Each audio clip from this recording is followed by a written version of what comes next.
Ever wanted to understand guitar or bass electronics but didn't want to have to get a degree? Then this series is for you.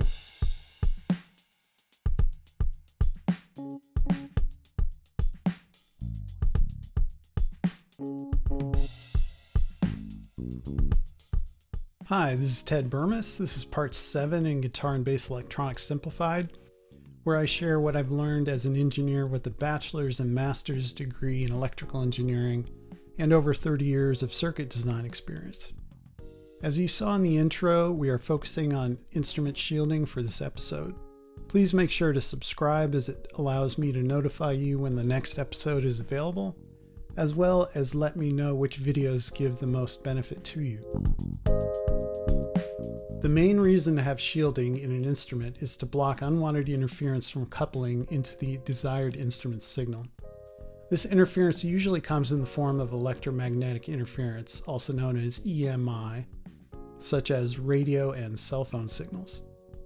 The way we will shield our instrument is to send EMI signals to ground via a low impedance path to short out, remove, or quote-unquote kill unwanted noise. Much like in photography, where you want the best lighting conditions before taking a picture, you want the best signal before sending it out of the instrument to be amplified or processed. Thus, we will do our best to protect the instrument's signal from interference. One way we can protect our signal from interference is in the control cavity. Here, a copper foil ground shield can be used. It provides excellent conductivity and coverage.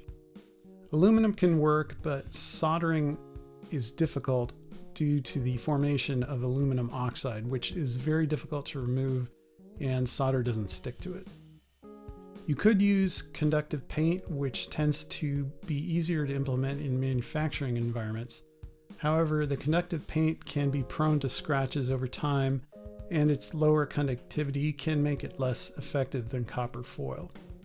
Often the metal bodies of potentiometers are shielded to add another layer of protection from EMI, as well as preventing the pot bodies from acting like antennas. Here are some examples of this. The pickup cavity can also benefit from having grounded copper foil or conductive paint.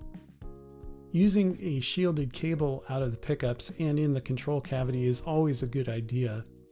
With a shielded cable as shown here, the main signal is surrounded by a shield, providing yet another layer of protection.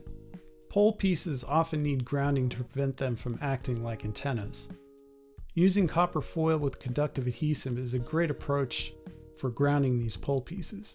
I recently did a repair on a bass guitar that had a lot of radio interference on a stage with LED lighting. Turns out the pickups were shielded properly, however, over time the conductive adhesive between the copper foil and pole pieces had dislodged. So what I did, as shown in these pictures, is reheat the pickup slightly and apply pressure to the adhesive to get a low impedance to the pole pieces again. This should prevent the problem from occurring for a while. However, a more permanent solution would be using wires going to screws into the pole pieces, or the approach often used in humbuckers that have screws for pole pieces. These humbuckers often connect these screws into a grounded metal plate. You may be wondering why the pole pieces aren't simply soldered to. It turns out the pole pieces usually have enough mass that they would require a lot of heat to solder wires to them, so much heat that it would likely damage the pickups. You may also be asking yourself, if you have humbucking pickups, why shielding is needed. While humbuckers do well with low frequency interference like 60 cycle hum, they struggle with removing or bucking higher frequencies like those from radio stations and cell phone towers. Also, humbuckers deal with interference after it has already been introduced in the coils. Please see the video in this series on humbuckers, which describes in more detail and in simple terms how they work. Shielding of the pickup coils attempts to prevent interference from entering the coils in the first place. Thus, it is a different mechanism for preventing interference. Here are a couple examples of shielding around the pickup coils. The foil acts as a fence or shield to block the entrance of the EMI into the instrument's output. It takes the intercepted interference and shorts it to ground, thereby reducing it significantly. Another important area for shielding is to ground your body, as it tends to be a rather good antenna for picking up unwanted noise. Most electric instruments use metallic bridges. By grounding the metal bridge, which has conductivity to metallic strings, your body will be grounded when you touch the strings, and the interference will be removed. Oftentimes you will see a wire or foil grounded to the bridge to provide this ground path as shown here. Piezo pickups often require shielding around them as well. I have an interesting anecdote where I had a customer come to me saying she was having problems tuning her acoustic electric instrument using a pedal tuner. It turned out what was happening was 60 cycle hum was being picked up from the non-shielded piezo bridge and was confusing the tuner to the point where it couldn't determine what was a real signal and what was noise. I ended up putting a shield around the piezo elements and grounding it. Not only did this take care of the tuning problem, but it also significantly cleaned up the signal during normal use. There was no longer a background 60 cycle hum while she was playing.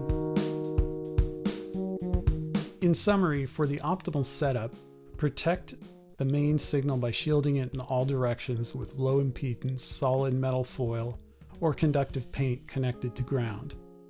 For magnetic pickups, use grounded pole pieces, shielded coils, and shielded output cable. Shield the pickup and control cavities and use pots that have shielded bodies. Output through a shielded instrument cable. For piezo pickups, make sure to shield them as well. Do these things and you should minimize unwanted interference.